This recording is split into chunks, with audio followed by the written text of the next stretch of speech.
And that's a great segue into markets this week with North Dakota State University ag economist Frayne Olson. Frayne, always good to see you. Let's jump right in today with a question about harvest and crop conditions. I know your area is still under a pretty severe drought. What's the latest you can tell us? Yeah, wheat harvest is pretty much wrapped up. We're working on some of the specialty crops right now. Canola is getting towards the end. We're in the middle of dryable bean harvest. I know in Nebraska you have some dry bean guys. We're kind of partway through that right now. There's a few folks have tried to take off some soybeans, especially in the east where we had a little bit earlier planting. Yield reports are all over the board. Corn, we're still a ways off on some of our corn. I did hear of one guy that took off some high moisture corn just to get some into an ethanol plant that was really begging for some supplies here. But we really won't get rolling with corn for several weeks yet. Again, when we talk to what yield expectations are, extremely variable. I mean, on average, we're going to be down because of the drought. But you will hear some reports of some better crop yields coming in, something near normal for certain areas of the state. Frayne, talk to me about corn and soybean basis as we get into harvest. Yeah, and that's this year it's going to be very unusual.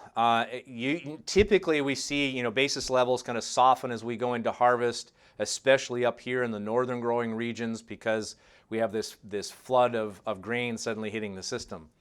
But because of Hurricane Ida, and in particular some of the slowdown in the export pace out of the Louisiana Gulf terminals, the grain terminals down there, we're going to see some really kind of strange dynamics in local basis levels. The basis levels along those river terminals, if your supply chain is going to the river and then off into the Gulf, your basis levels are going to be quite variable trying to regulate that flow of grain. Versus as you get into the western corn belt, some of those export deliveries now have been shifted into the Pacific Northwest or those P&W ports. And so we've seen, at least locally here, some real supportive basis levels. Our basis levels are, for this time of year, exceptionally small. I mean, very small negative numbers. Normally, for example, on soybeans, we're minus an 80, minus $1. Right now, we're minus 25 to 30. Very similar thing for corn. So we're going to see some unusual grain movements this year. The basis levels, your local market is trying to regulate that flow of grain, not only over time, but also over distance, over space. So we're going to try and pull more of our grain into the P&W market to try and backfill some of the slower deliveries out of the Gulf. And correct me if I'm wrong, but I believe we had that post-harvest rally last year. Any chance of something like that happening again this time around? It's, in my opinion, very unlikely. So let's talk about what caused that. Well, we were coming out of the winter months. The Phase 1 agreement had been signed. We weren't sure what the Chinese demand base was going to be. We hit the harvest delivery period, and all of a sudden the Chinese came in and started buying a lot more aggressively than we first had expected. We knew that there was going to be a recovery, but the purchases were much stronger and more aggressive than we thought, and that really started this rally as we got into the post-harvest. Well, right now, the dynamics in China, in particular Chinese feed market, are very different. The profitability for pork production is much lower.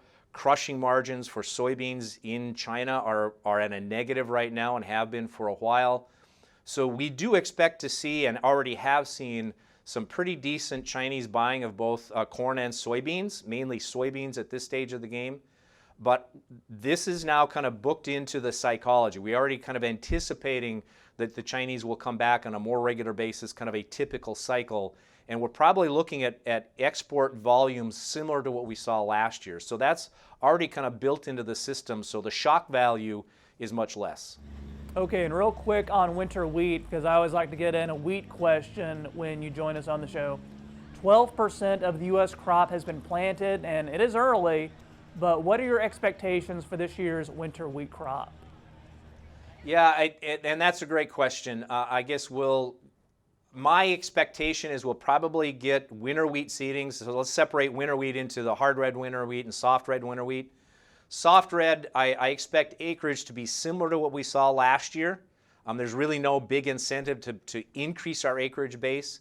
On the hard red winter wheat side, I think we might see a small increase in hard red winter wheat seedings, primarily because it's also an alternative feed source for some of our livestock folks.